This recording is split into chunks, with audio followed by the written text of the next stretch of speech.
خداوند یسوع مسیح ہمارے منجی یشوع مشیخ کے عظیم جلیل اور قدوس نام میں آپ سبوں کی سلامتی ہو۔ نبیوں کی کہانی بائبل اسٹڈی پروگرام کے ساتھ ہارون خان آپ کی خدمت میں حاضر ہے، اور ہم خداوند کے زندہ پاک کلام میں سے، بائبل مقدس میں سے، یرمیہ نبی کے صحیفہ میں سے سیکھ رہے ہیں، اس وقت کے حالات واقعات کا جائزہ لے رہے ہیں، اور خداوند کے الہی پیٹرنز کو، ان ماڈلز کو سیکھ رہے ہیں جن کی روشنی میں ہم آج کل کے حالات میں کسی بھی زمانے میں اپنی رہبری اور رہنمائی کے لیے خداوند کے کلام کو دیکھ سکتے ہیں، کیونکہ یہ جو پیٹرنز ہیں، یہ جو ہیونلی ڈیوائن ماڈلز ہیں، یہ میری اور آپ کی رہبری اور رہنمائی کے لیے ہیں۔ یرمیہ کی کتاب کی یہ اسٹڈی عزیزو ہمارے لیے باعث برکت رہی ہے، اور خاص طور پر ہم نے تھوڑا سا مختلف طور پر اس کتاب کو اسٹڈی کیا ہے۔ یرمیہ نبی سے پہلے کے جو انبیاء تھے، ان کے ساتھ جو ریلیونٹ بادشاہ تھے، اسرائیل کے بھی اور یہودا کے بھی، ان کو اسٹڈی کیا ہے، اور اس دوران جو ان کے ساتھ نبی واقعہ ہوئے ہیں جو خدا ان کی سچی آواز کو ان تک پہنچا رہے ہیں، ان کی بات نہیں کر رہا جو جھوٹے کاہن اور جھوٹے نبی وہاں پر موجود تھے، بلکہ ہم ان نبیوں کی بات کر رہے ہیں جیسے بزرگ یسایہ نبی، جیسے باقی ایسے نبی ہوسیہ، یوئیل، جو کہ خداوند کی سچی آواز کو بر وقت خداوند کے پلان کے مطابق لوگوں تک پہنچا رہے تھے، ہم ان کی جو نبوتیں ہیں ان کو سیکھ سکیں۔ اور یرمیہ چونکہ مین نبی تھے جس وقت یہودا نبوکد نظر کی بیبلونین کیپٹیوٹی میں جانے والے تھے، اس لیے یرمیہ نبی کی کتاب کو اس پیرائے میں پڑھنا ہم سبوں کے لیے باعث برکت رہا ہے۔ ہم یہویقیم بادشاہ کے حوالے سے حالات، واقعات، اس کے دور حکومت کو وائنڈ اپ کر رہے ہیں، کنکلوڈ کر رہے ہیں۔ آپ جانتے ہیں کہ وہ 11 سال یہودا کا بادشاہ رہا، 25 سال کی عمر میں اس نے بادشاہی شروع کی تھی، یعنی 36 سال میں وہ بادشاہی سے ہٹ گیا، اور اس کے بعد یہویقین بادشاہ بنتے ہیں جو کچھ 3 ماہ کے لیے، جی ہاں، جسٹ فار 3 months بادشاہ رہتے ہیں، لیکن اس کے بعد صدقیہ جو یہویقین کے بھائی تھے لیکن یوسیہ کی دوسری بیوی سے ان کا تعلق تھا، وہ 11 سال کے لیے بادشاہ بنتے ہیں۔ ان کی بادشاہت کے ادوار میں کیا کچھ ہو رہا ہے یہ بھی ہم سیکھیں گے۔ حزقیل ایک بڑی کتاب جو ہے اس کا بیشتر حصہ صدقیہ بادشاہ کے دور حکومت کا ہے، کچھ اسیری کا ہے، لیکن یہ یاد رکھیے گا کہ اسیری کا جو ٹائم ہے وہ یہویقیم سے شروع ہو گیا ہوا تھا۔ ایسا نہیں ہے کہ بیبلونینز جو ہیں، بابلی، نبوکد نظر، ایک ہی حلے میں یروشلم کو ہرا کے وہاں سے لوگوں کو لے گیا، بلکہ بار بار وہ آتے تھے، انہیں ہراتے تھے، مارتے تھے، اور لوگوں کو اسیر کر کے، نوکر بنا کے، غلام بنا کے لے جاتے تھے۔ جیسے آپ غالباً اب جانتے ہوں گے کہ جب اسرائیل اسپیشلی یہودا جو ہے وہ اسیری سے واپس آتا ہے، جب شاہ فارس جو ہے وہ ان کو کہتا ہے کہ آپ جا سکتے ہیں، فارسی مادیوں کے ساتھ مل کر جب بیبلونینز کو، بابلیوں کو ہراتے ہیں، تو اس وقت وہ جو اسیر کی ہوئی قومیں تھیں ان کو آزاد کرتے ہیں۔ تو بہت سے جو یہودا کے لوگ تھے، یروشلم کے باسی جو اسیر کر کے بابل پہنچا دیے گئے تھے اور اب جو فارس کا حصہ تھے، وہ واپس نہیں آتے ہیں۔ کچھ لوگ ایک جتھے میں زربابل کی قیادت میں، پھر دوسرے جتھے میں عزرا فقیہ کی قیادت میں، اور پھر تیسرے جتھے میں نہمیہ ساقی کی قیادت میں، جو کہ گورنر کے طور پر آتے ہیں، یہ واپس آتے ہیں، لیکن زیادہ تر اسی اسیری میں، اسی نئے ملک میں رہنا چاہتے ہیں، کیونکہ وہاں پر ان کے بچے در بچے ہو چکے ہوئے تھے۔ اسی طرح جب یہ یہاں سے اسیری میں گئے تھے تو بھی یہ ٹکڑیوں میں گئے تھے، تو بھی یہ مختلف حصوں میں گئے تھے۔ میں نے آپ کو بتایا کہ کب جو ہے وہ ڈینیل اور ڈینیل کے دوست گئے۔ ہم نے ڈینیل کے جو دوست تھے، جو صدرک اور میشک اور عبدالنجو کے نام سے مشہور ہیں، ان کی آگ میں ڈالے جانے کے واقعے کو بھی دیکھا، اس کی ٹائمنگ کو سیکھا، اس کے حوالے سے خدا ان کے کلام کے جو امپورٹنٹ اور امیزنگ فیکٹس ہیں ان کو سیکھا۔ اور اب ہم آگے بڑھ رہے ہیں آج کے پروگرام میں 37ویں قسط میں ہم دیکھیں گے کچھ اور اہم واقعات کو جو سنگ میل ثابت ہوئے۔ آف کورس ہر سال کے 365 دن ہوتے ہیں اور ان کے حوالے سے مختلف ایونٹس ہوئے ہوں گے، لیکن جو ہائی لائٹس ہیں وہ میں آپ کے ساتھ شیئر کرنا چاہتا ہوں۔ یہ بڑی کرونالوجیکل ترتیب وار چیزیں میں نے نوٹ کی ہیں، اینڈ آئی ایم شیور کہ آپ ان سے برکت پائیں گے، سیکھیں گے، اور یہ آپ کو یاد رکھنے میں، چیزوں کو سمجھنے میں، جو کہ ان ابواب میں ٹائم لائن کے حوالے سے ہیں، مدد دیں گی۔ یاد رکھیے جیسے میں نے کہا کہ تیسرے سال میں، یہویقیم بادشاہ کے تیسرے سال میں، ڈینیل جو ہے وہ بیبیلون کو جاتا ہے، اور اس وقت جنرل نبوکد نظر تھا۔ فرسٹ ایئر آف نبوکد نظر ایز اے کنگ جو ہے بادشاہ کے طور پر وہ یہویقیم کا 4واں سال تھا، اور 5واں سال جو یہویقیم کا ہے وہ دوسرا سال تھا نبوکدنضر کا بطور بادشاہ کے بیبیلون میں، جب اس نے ڈینیل کے دوستوں کو آگ میں ڈالا تھا۔ اور اس کے ساتھ ریلیٹڈ جو جرمایہ کے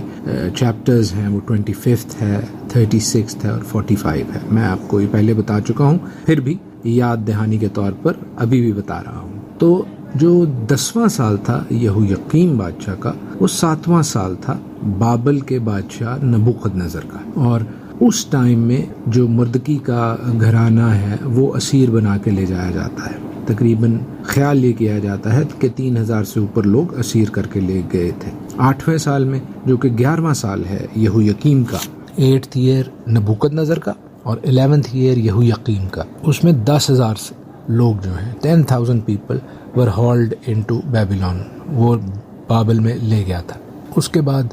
یہویقین، میں نے جیسے آپ کو کہا کچھ 3 ماہ کے لیے وہ بادشاہ بنتا ہے، وہ 18 سال کا تھا، وہ یہویقیم کا بیٹا تھا، لیکن پھر اس کو ہٹا کے ہم دیکھتے ہیں کہ صدقیہ کو بادشاہ بنایا جاتا ہے۔ اب صدقیہ کے دوسرے سال میں وہ خط ہے جو یرمیہ لکھتے ہیں اسیران بابل کو، all the captives of Babylon، کہ بھائی آپ 70 سال کی اسیری میں گئے ہیں، اس کو چھوٹی چیز نہ سمجھیے گا، اور یہ آپ کے سبتوں کو، خداوند کے سبتس کو نہ ماننے کا نتیجہ ہے، جو کہ خداوند کے کلام میں یادگاری کے طور پر دیے گئے ہیں،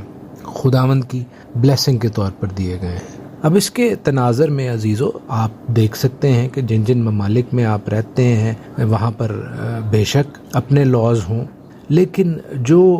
خداوند کے کلام کی یادگاری ہے اس کو ہمیں یاد رکھنا بہت ضروری ہے،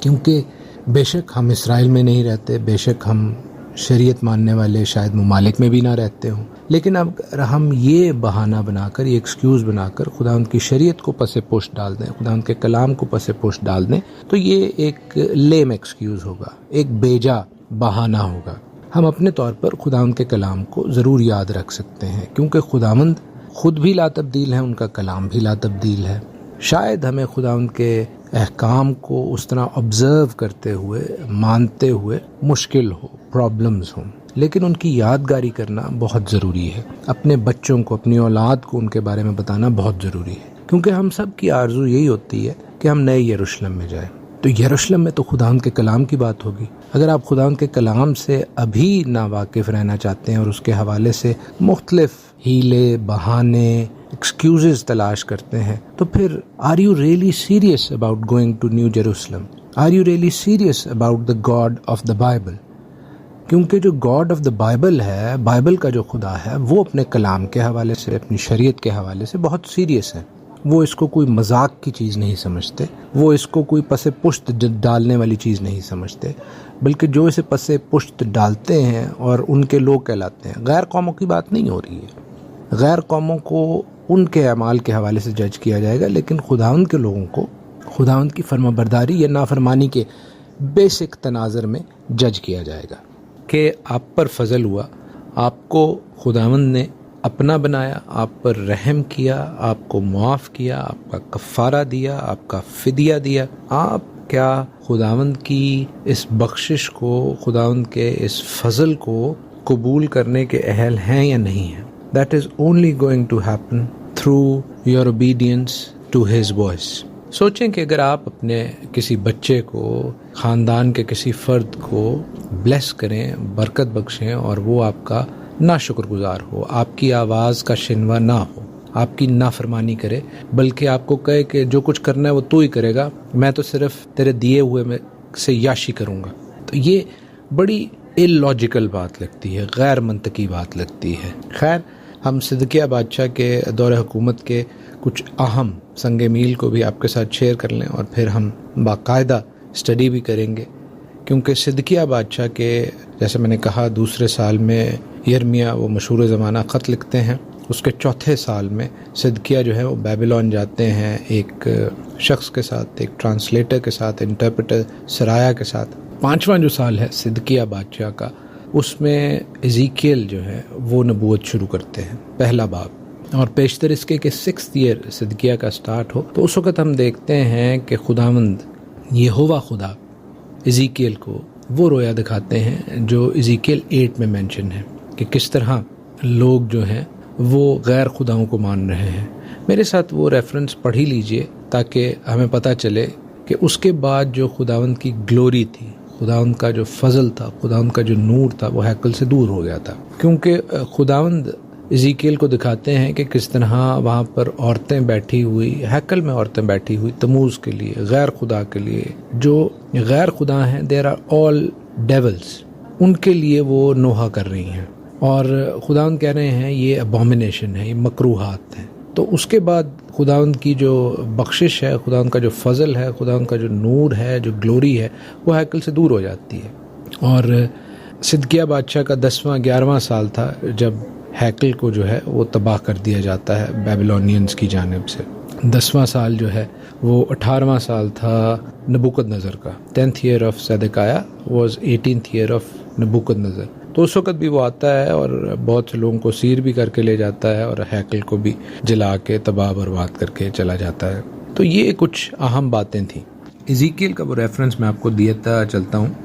جو ایزیکیل 8 میں ہے. حزقیل اس کا 8واں باب جہاں پر لکھا ہے کہ 6 برس کے 6 مہینے کی 5ویں تاریخ کو یوں ہوا. تو وہ 6 برس جو ہے the 6th year is actually the 6th year of Zedekiah. اور خداوند جو ہیں وہ ایک آگ کی شبیہ میں ظاہر ہوتے ہیں اور وہ